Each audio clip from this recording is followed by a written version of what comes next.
Hajde da razbijemo jednu čestu zabludu o testovima magnezijuma iz krvi.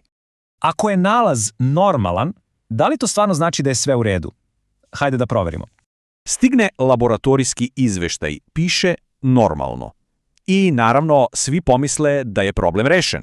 Ali, pazite sad ovo, u krvi se nalazi samo 1% ukupnog magnezijuma. Telo je pametno.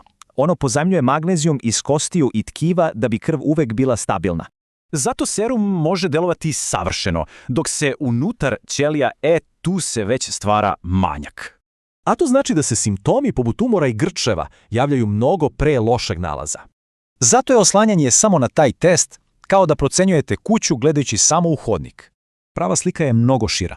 Uključuje simptome, nivo stresa, ma ceo životni stil. Zato zapamtite, telo priča svoju priču, treba slušati simptome, ne samo laboratorijske izveštaje,